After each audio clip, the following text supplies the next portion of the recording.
Bom dia, boa tarde, boa noite. Vamos lá, pessoal. Capítulo 15 do Manquio. Gosto muito desse capítulo, porque ele é quase uma introduçãozinha aos modelinhos da SGE. Dei uma caprichada nele, a gente vai avançar um pouquinho. Embora ele não caia na prova, a gente vai fazer bastante coisinha interessante aqui para quem gosta de trabalhar com coisa mais aplicada, tá? Vamos dar uma introduçãozinha aí ao Dynair, vai ficar um negócio bem bacana. Bom, vamos lá. Qual é a ideia aí do capítulo 15 do Manquio? É criar esse modelo que ele chama de modelo dinâmico de oferta e demanda agregada. Tá? Até aqui a gente tinha visto modelos estáticos. O que significa isso? Né? A gente sai de uma posição de equilíbrio, chegava na outra, mas a gente não tinha noção de como é que a gente saía de um ponto de equilíbrio, chegava no outro, mas a gente não tinha noção de como é que era a dinâmica de transição para esse equilíbrio. Tá? Então, agora, além de enfatizar um pouquinho mais a dinâmica, a gente vai ver um modelo que difere dos outros modelos em outro aspecto, tá? Porque ele incorpora aí explicitamente a reação da política monetária às condições econômicas. Então, a gente vai trazer o Banco Central para dentro da análise e a gente vai ver como de fato ele pode responder, tá, a algum choque. A gente vai ver de que maneira ele vai tentar ajustar, por exemplo, taxa de juros para controlar a inflação. Né? Especificamente, a gente vai combinar aí, tá, 6 relaçõezinhas econômicas que a gente viu nos capítulos anteriores, tá? E vamos gerar uma linha de raciocínio mais profunda sobre a natureza das flutuações econômicas de curto prazo. Então tem que lembrar aí, sempre que a gente, na macro, a gente está tentando explicar flutuações ao longo de uma trajetória de longo prazo, tá? Do produto, por exemplo, tá? Ou porque o desemprego oscila em torno da taxa natural de desemprego, tá? A gente vai tentar dar explicações mais fortes, mais plausíveis aí, mais, como é que eu posso dizer? A gente vai tentar dar vou tentar mostrar para vocês o que de fato são os mecanismos que geram essas flutuações com esse modelinho, tá? Então, essa estrutura que a gente vai ver aí está mais próxima do que é visto hoje em dia nos modelos de fronteira, tá? É como se fosse uma introduçãozinha bem básica, bem rasteira aí, o que a gente chama de modelo dinâmico estocástico de equilíbrio geral, ok? Então, o nosso modelinho. Primeiro, a gente tem uma equação de demanda agregada com essa carinha, tá? YT aí é a demanda por bens e serviços. Cuidado que no livro ele coloca produto, mas na realidade essa é uma equação de demanda agregada, tá? Então, Y vai ser a demanda por bens e serviços, Y barra é o produto potencial da economia no tempo T, R vai ser a taxa real de juro, ET vai ser um choque de demanda, tá? Alfa aí caracteriza a sensibilidade da demanda por serviços, por bens e serviços em relação à taxa de juro real. Tá? Então ele vai me dar o quanto a demanda vai responder a um aumento, por exemplo, da taxa de juros. Tá? E o Rho aí é o que a gente chama aí, é algo próximo do que a gente chama de taxa natural de juros. Tá? Uma tendência aí de juros para o longo prazo. Ok? Então essa é a nossa primeira equaçãozinha. A gente também vai trabalhar com essa equação de Fischer, né? Qual é a ideia da equação de Fischer? Definir a taxa de juros aí em termos da taxa de juros, né? A taxa de juros real em termos da taxa de juros nominal e da expectativa de inflação, tá? Então a nossa taxa de juros real ex ante, ou seja, a taxa de juros real que as pessoas vão antecipar com base na expectativa de inflação. Tá? YT é a taxa nominal de juros, tá? E ET pi t mais 1 vai ser a expectativa formada no período T da inflação do período T+1, tá? Então, a minha taxa de juros real hoje, ela está calcada aí na expectativa de inflação para o próximo período, ok? Na expectativa que eu formulo hoje para o próximo período. Outra equaçãozinha. A inflação na economia é determinada com base na curva de Phillips. Nessa curvazinha de Phillips, a inflação vai ser calcada no que eu esperava da inflação no período passado, o que eu esperava para hoje de inflação no período passado, tá?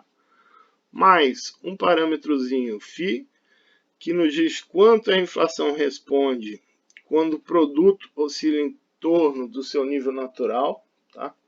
Então é um φ que multiplica o hiato do produto, quanto o produto está se descolando aí do produto natural, mais um choquezinho de oferta exógeno, tá?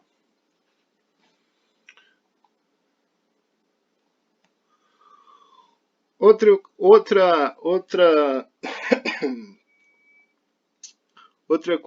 equação importante, tá? A gente vai calcar aí a gente vai calcar esse modelo na hipótese de expectativas adaptativas, tá? O que sugere essa hipótese, tá? As pessoas vão formular as expectativas de inflação com base no comportamento recente, tá? Ou seja, as pessoas esperam que os preços continuem a aumentar ao mesmo ritmo que elas têm visto ele aumentar. Então, a expectativa hoje de inflação amanhã é o que eu observo de inflação hoje. Então, se a inflação hoje foi, sei lá, 2%, o que eu espero de inflação no próximo período vai ser 2% também, tá? Da mesma maneira, se eu atrasar essa equaçãozinha aqui em um período, tá? A minha expectativa passada, por exemplo, o que eu esperava ontem de inflação para hoje, vai ser o que eu observei ontem de inflação. Então, se ano passado, a minha expectativa de inflação, eu observei 2% de inflação, a minha expectativa, se em 2019 eu observei 2% de inflação, a minha expectativa de inflação para 2020 vai ser 2% de inflação, ok? Essa posição sobre as expectativas de inflação é forte, tá? E não se adequa muito bem aos modelos da SGE, que tem como base hipótese de expectativas racionais, tá? Depois a gente discute um pouquinho mais em detalhes isso aí. Banco Central. O Banco Central ele vai estabelecer uma taxa de juros nominal da economia com base na inflação e no produto, através da seguinte regra de política monetária, tá? A taxa de juros nominal que o Banco Central vai fixar vai ser igual à inflação mais o RO, que é a taxa real de juros, tá? Mais um parâmetrozinho, esse RO aqui, tal pi aqui. Tal pi aqui vai ser o quanto a taxa de juros vai responder ao quanto a minha inflação está se descolando da meta de inflação do Banco Central. Então, se isso aqui é muito grande, e esse camarada aqui é grande, vamos supor, por exemplo, que a meta do Banco Central é 4,5 e a inflação observada é 6,5, tá? Então, a gente tem 2 aqui. Se esse camarada aqui é grande, 1, por exemplo, tá? 2 vezes 1 dá 2. A minha taxa de juros vai crescer 2 pontos. Se esse camarada aqui é relativamente pequeno, meio, tá? Vai crescer 1 ponto só. Esse descolamento da inflação da meta vai gerar, o quanto a taxa de juros vai responder a esse descolamento da taxa de inflação com relação à meta de inflação vai depender desse parâmetrozinho aqui, tal pi, tá? E eu tenho tal Y, que também diz para mim o quanto a taxa de juros vai responder com relação ao hiato do produto, ou seja, ao quanto o meu produto está se distanciando do produto potencial. Tá? Esses dois parâmetros são maiores que zero. Se o meu produto está crescendo muito, tá? Está acima do produto potencial, mesma coisa. Então, aqui cresceu mais, tá? O quanto a minha taxa de juros vai responder vai depender desse parâmetrozinho aqui, ok? Então, isso daqui é o que a gente chama de regra de política monetária. O Banco Central vai estabelecer essa regra de política monetária, ele vai estabelecer a taxa nominal de juros, olhando para a inflação, olhando para a taxa natural de juros, tá? Eu vou olhar para quanto a taxa de inflação está se descolando da meta e para quanto o produto está se descolando do produto potencial, ok? Π estrela é a meta do Banco Central para a taxa de inflação. Ela poderia ser condizente com o nível de inflação implicado pela Nairu, por exemplo. Tá? Esses dois parâmetrozinhos, tal π e tal y, são maiores que zero, indicam quanto o Banco Central permite que a taxa de juros responda à flutuação da inflação e do produto. Quanto maior o valor de tal π, maior a capacidade de resposta do Banco Central ao desvio da inflação em relação à meta. Quanto maior o valor de tal y, mais sensível é a taxa de juros com relação ao desvio da renda do seu nível natural. Tá?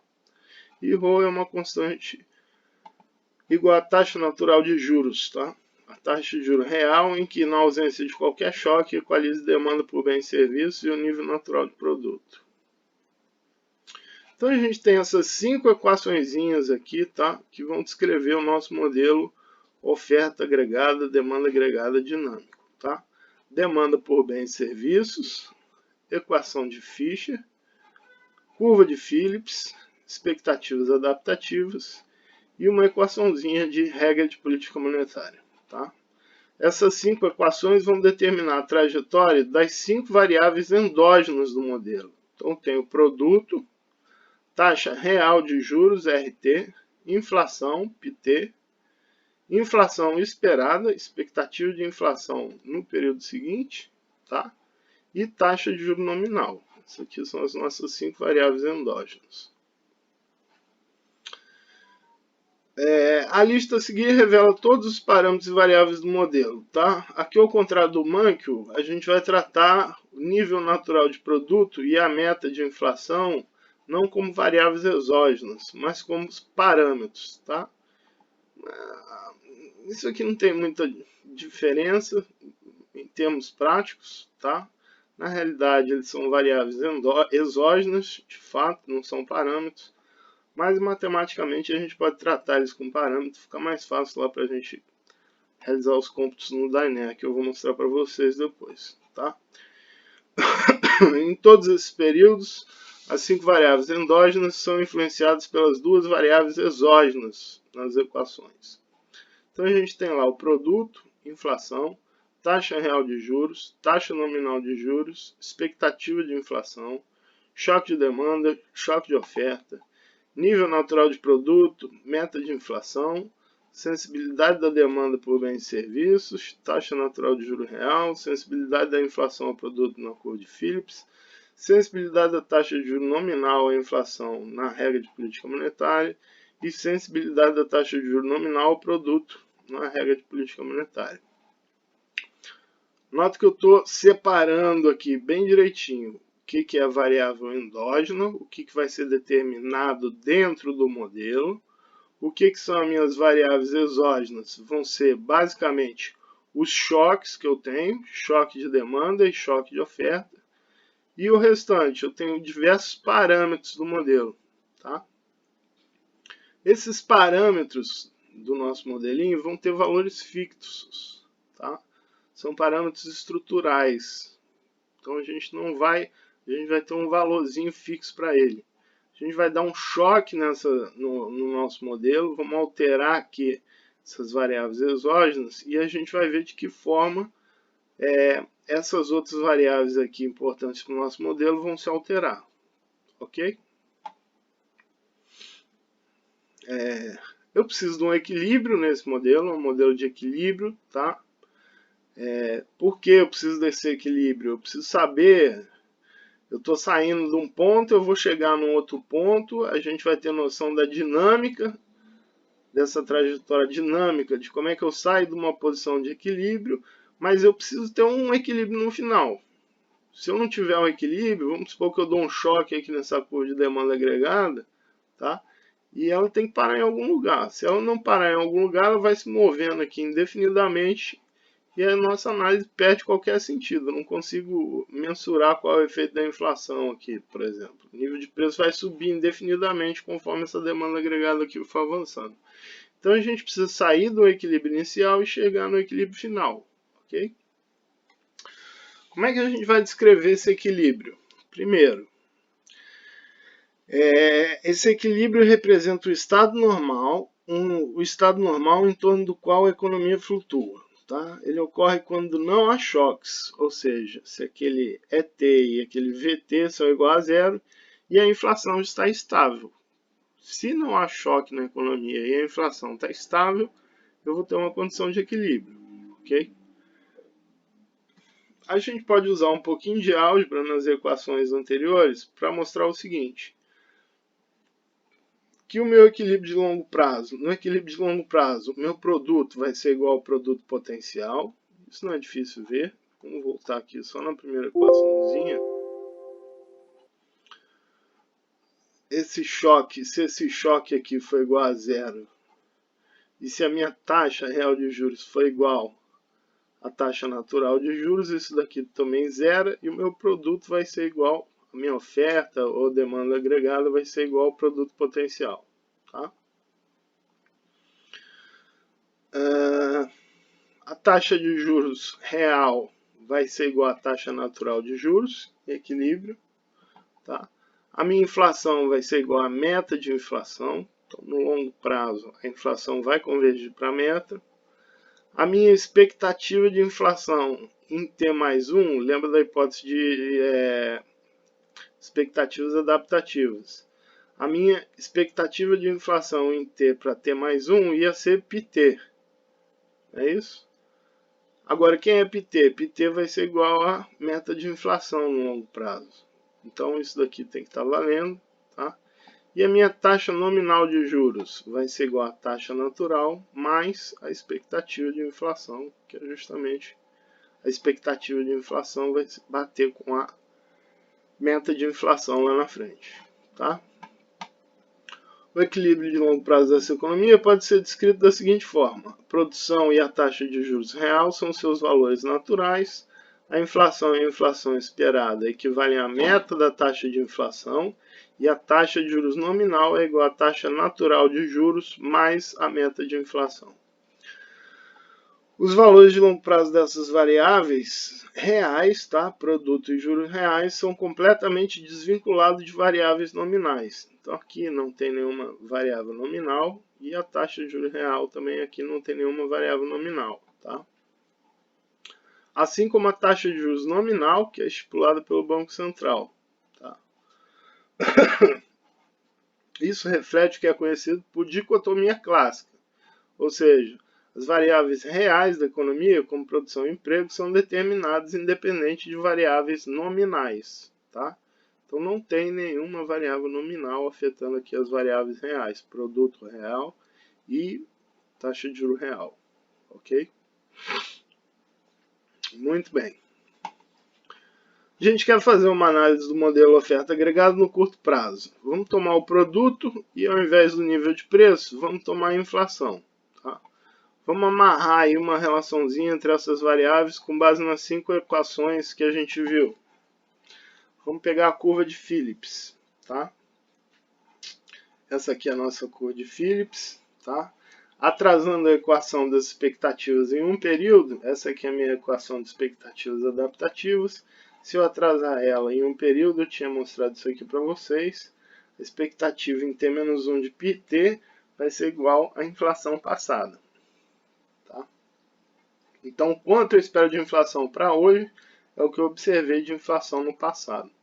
Pega esse camaradazinho aqui e joga ele aqui, ó, dentro da curva de Phillips. Tá? Arrumo ele, eu vou ficar com essa carinha aqui. Tá? Essa equação vai relacionar inflação e produto para valores dados das variáveis exógenas e parâmetros. Tá? Note que a equação acima é linear. A gente pode reunir os termos Pt-1 mais o φ de y barra t mais o vt. Tá?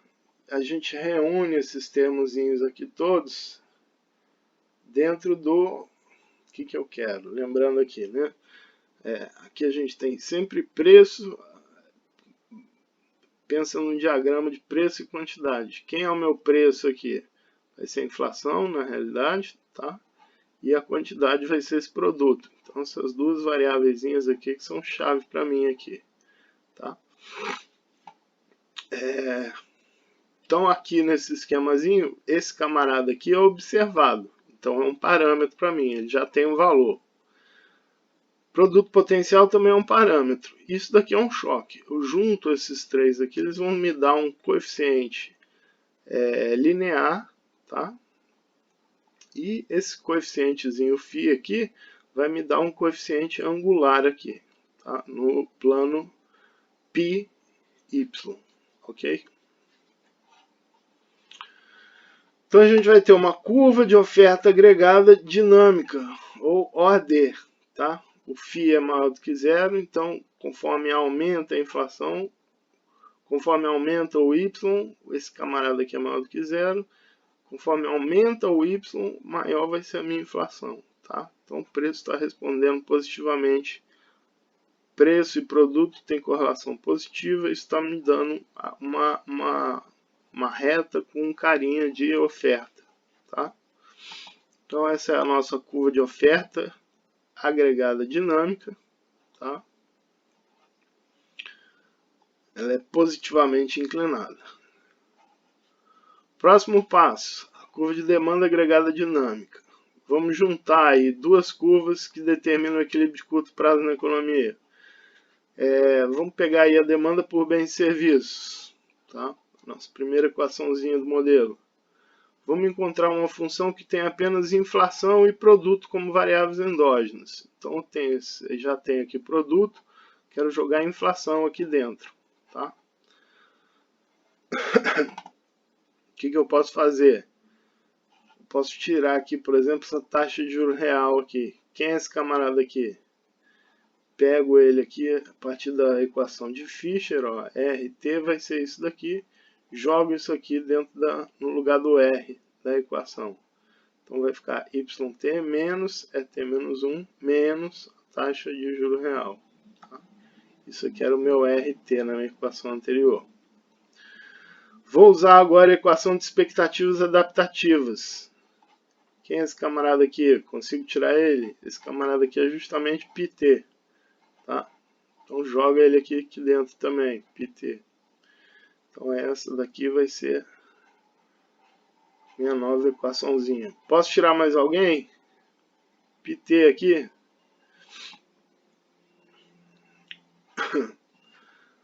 Do Banco Central, a função de política do Banco Central, a gente viu que a taxa nominal de juros era dada por isso daqui. Pego essa taxa nominal de juros e jogo ela aqui dentro. Ó.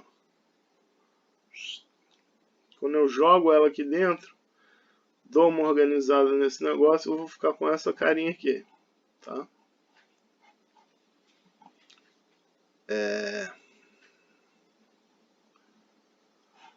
A gente costuma trabalhar com preço, tá? Aqui inflação no eixo vertical, ou seja, indicando nossa variável dependente. Isso requer que então a gente pode reorganizar essa equação aqui, deixar o preço aqui, a inflação aqui do lado de cá, passo a inflação para o lado de cá, passo todo mundo para o lado de lá, vou ficar com essa carinha, com a minha inflação.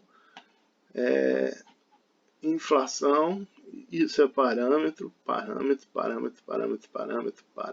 choque, parâmetro, produto, ok? Então tem aqui inflação e produto, da mesma maneira que a gente viu na curva de demanda agregada dinâmica, ok?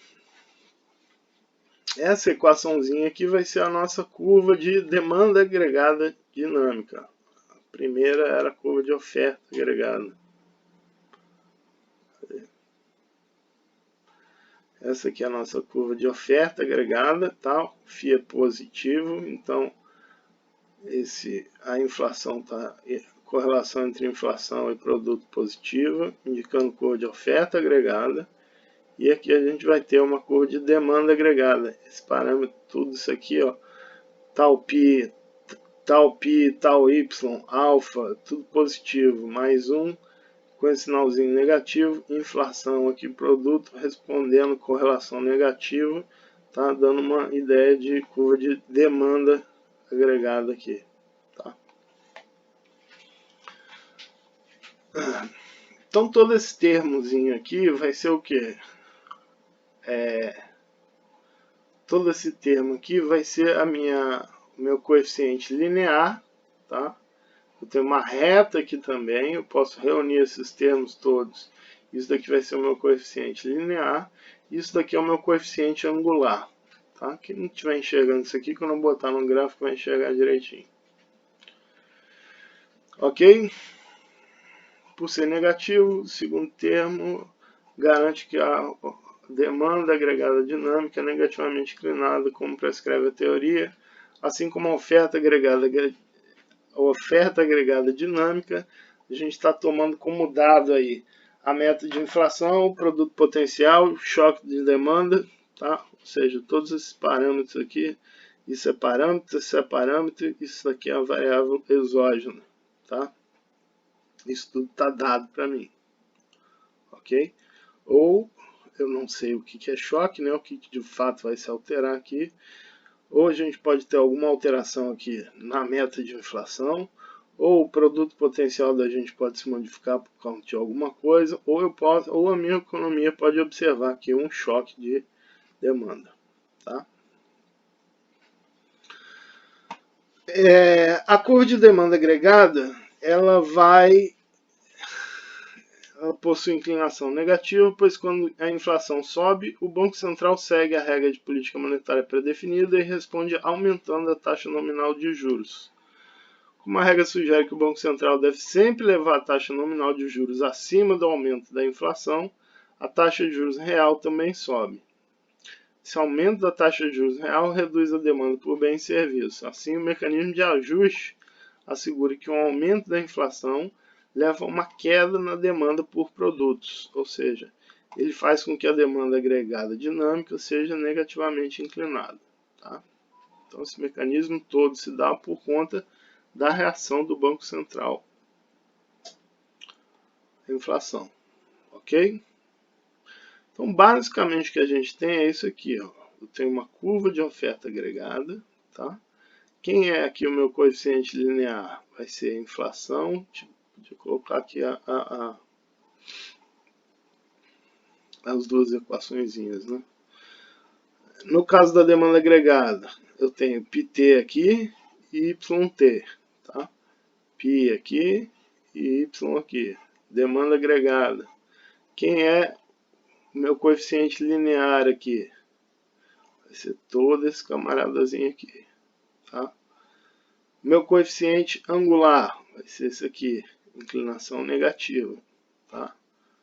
Então isso aqui é inclinação negativa. Oferta agregada a mesma coisa, tá? A gente tem inflação, produto, tá? Notem aqui então que choques, ó, alterações aqui. Um choque de demanda aqui, por exemplo, pá, um choquezinho, um aumento nesse E vai levar essa curva toda aqui para cima, tá? Um choque no V também vai alterar essa curva de oferta agregada aqui para cima ou para baixo. Eu vou estar alterando o coeficiente linear aqui. Estão enxergando? Muito bem, tá?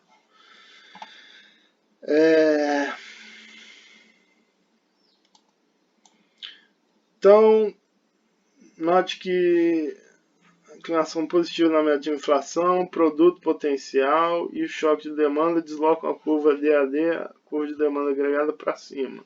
Tá? Então, se houver um aumento, como esse camarada aqui é positivo, se houver um aumento aqui no produto potencial, na curva num choque de demanda aqui, ou na meta de inflação, se esses camaradas aqui sobem, essa curva se desloca aqui para fora. Ok? Altos níveis de inflação observados no passado. Choque de oferta, um choque aqui no VT, ou redução no produto potencial, como esse aqui, o valor aqui é negativo, se esse daqui cair, esse daqui ficar positivo, a curva vai se deslocar, a curva de oferta vai se deslocar para cima. Tá? Muito bem. Então vimos aí como é que a gente caracteriza a nossa curva de oferta agregada, curva de demanda agregada, tá?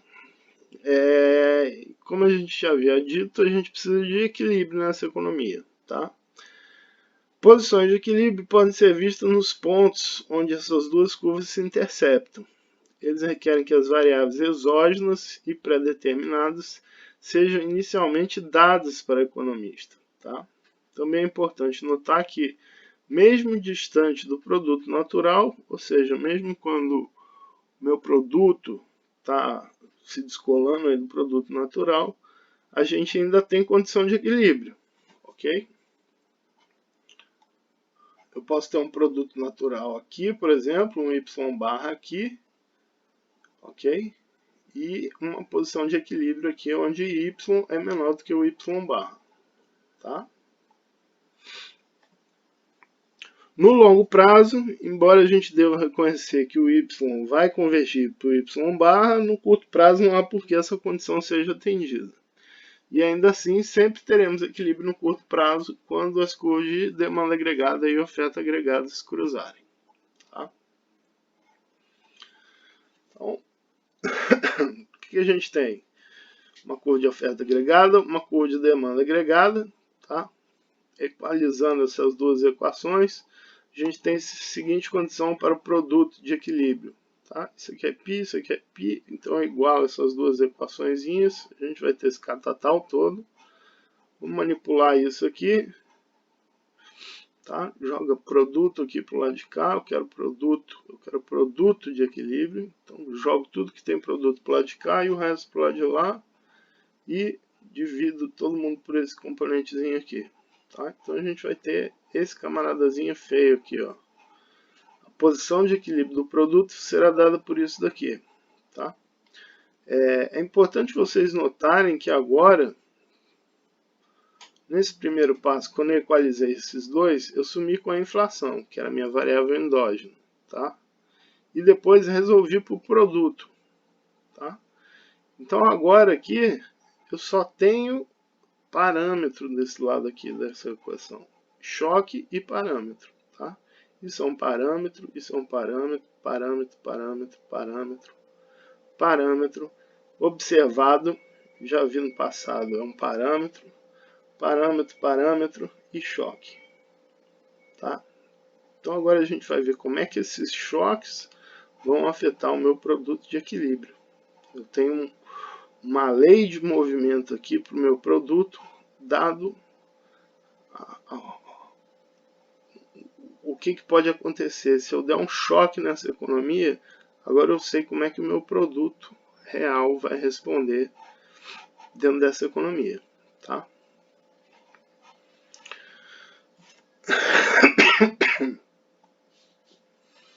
Se a gente não tem nenhum tipo de choque, esse camarada aqui é zero, isso daqui é zero.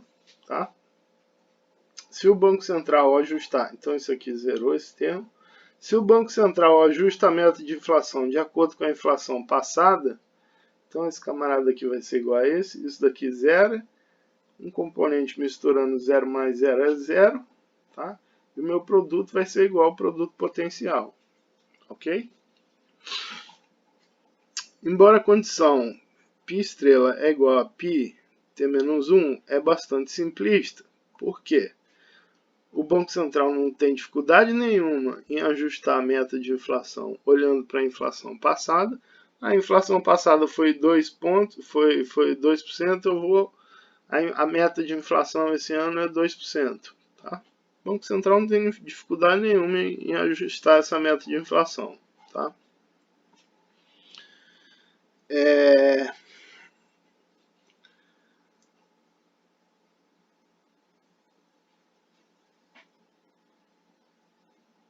Isso faz sentido? Pô, professor, mas é uma hipótese bem simplista. Por quê? Por que a gente está usando? Por que ela se torna uma hipótese muito simplista aqui para o nosso modelo?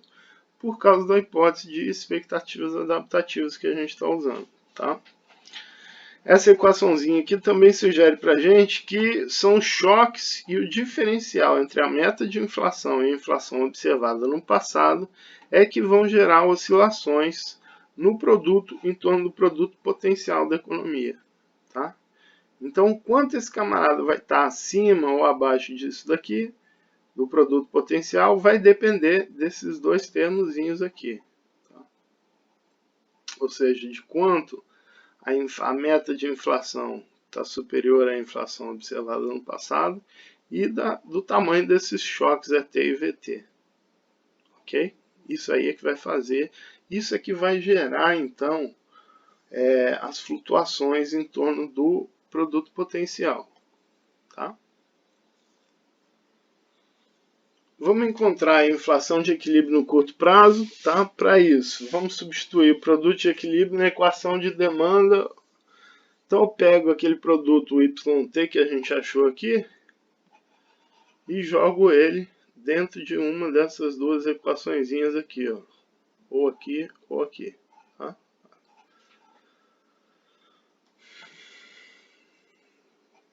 Parece que eu fiz do jeito mais difícil. Joguei dentro da... tá certo. Peguei aqui e joguei aqui dentro da mais fácil, tá? Arrumando isso aí, a gente vai ter essa inflaçãozinha, vai ter essa cara, ou seja, no final das contas, isso daqui. Tá? Então, a minha inflação vai depender da inflação passada, de um choque aqui. VT é choque de oferta ou choque de demanda?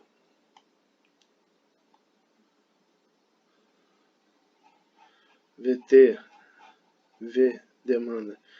Choque de demanda. Tá? A minha inflação vai depender da inflação passada, de um choque de demanda, de um monte de parâmetros, de quanto a inflação está se distanciando, a meta de inflação está se distanciando da inflação passada, e de choque de demanda e de oferta aqui também. Tá? Um primeiro componente associado aos choques e um segundo componente associado ao diferencial entre a meta de inflação e a inflação passada. Novamente, a gente tem uma condição relativamente simples para a inflação de equilíbrio, calcada também na hipótese simplista das expectativas adaptativas. Se o Banco Central ajustar a meta de inflação de acordo com a inflação observada no período passado, que não é dificuldade nenhuma para ele, e se a gente não tiver choque de oferta e demanda, então a inflação do período será exatamente a mesma vivenciada no passado. Tá? Se não tem choque, esse camarada aqui morre, isso daqui morre. E se o Banco Central ajusta a meta de inflação com base na inflação observada no passado, isso daqui também morre, isso daqui tudo morre, e a minha inflação vai ser igual à inflação observada no passado. Tá?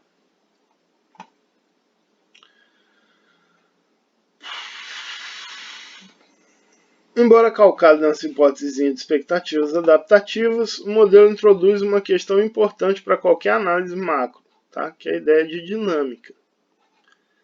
O equilíbrio de curto prazo determina não só o nível de produto, mas também a taxa de inflação da economia. Tá? No período subsequente, em T+1, essa taxa de inflação vai se tornar a taxa de inflação defasada, a qual influencia a curva de oferta agregada dinâmica. essa ligação entre períodos gera o padrão dinâmico que a gente vai ver em seguida, tá?